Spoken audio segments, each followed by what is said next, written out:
আসন্ন ত্রয়োদশ জাতীয় সংসদ নির্বাচনকে সামনে রেখে আনুষ্ঠানিকভাবে নির্বাচনী ইশতেহার ঘোষণা করেছে বাংলাদেশ জামাতে ইসলামী। বুধবার রাজধানীর বনানীর একটি হোটেলে জমকালো অনুষ্ঠানের মাধ্যমে এই ইশতেহার তুলে ধরেন দলের আমির ডক্টর শফিকুর রহমান। দলটি এই ইশতেহারকে জনতার ইশতেহার নামে অভিহিত করে। ইশতেহারে ২৬টি বিষয়কে অগ্রাধিকার দিয়ে ৪১টি দফা সাজানো হয়েছে।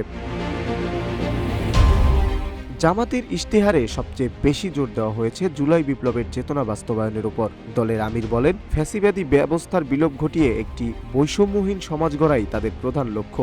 ইশতেহারে রাষ্ট্র পরিচালনার প্রতিটি স্তরে স্বচ্ছতা ও জবাবদিহিতা নিশ্চিত করার প্রতিশ্রুতি দেওয়া হয়েছে। ইশতেহারে ২৬টি বিষয়কে অগ্রাধিকার দিয়ে ৪১টি দফা সাজানো হয়েছে। উল্লেখযোগ্য দিকগুলো হলো আন্দোলনে শহীদদের স্বপ্ন পূরণ এবং আহতদের পুনর্বাসনের মাধ্যমে জুলাই বিপ্লবের চেতনাকে রাষ্ট্রীয় কাঠামোয় রূপ দেওয়া, বিচার বিভাগ ও নির্বাচন কমিশনকে সম্পূর্ণ স্বাধীন ও নিরপেক্ষ প্রতিষ্ঠানে পরিণত করা।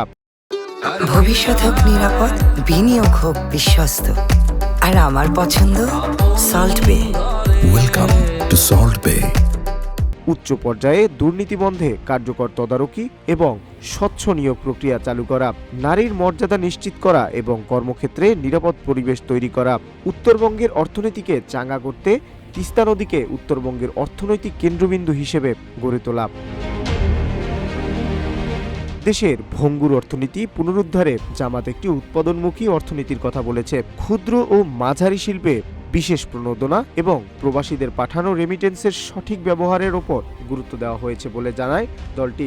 বৈদেশিক সম্পর্কের ক্ষেত্রে ইশতেহারে সবার সাথে বন্ধুত্ব, কারো সাথে বৈরিতা নয়, এই নীতি অবলম্বনের কথা বলা হয়েছে, তবে তা জাতীয় সার্বভৌমত্ব অক্ষুণ্ণ রেখে।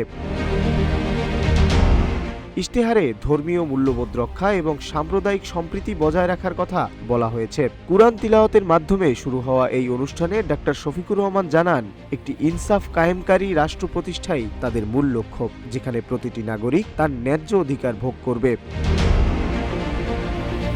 ইশতেহার ঘোষণা শেষে জামাত আমির দেশবাসীকে একটি স্বচ্ছ ও নিরপেক্ষ নির্বাচন পরিবেশ তৈরির আহ্বান জানান। তিনি আশ্বস্ত করেন, এই জনতার ইশতেহার বাংলাদেশের রাজনৈতিক ও অর্থনৈতিক প্রেক্ষাপটে একটি নতুন দিগন্ত উন্মোচন করবে।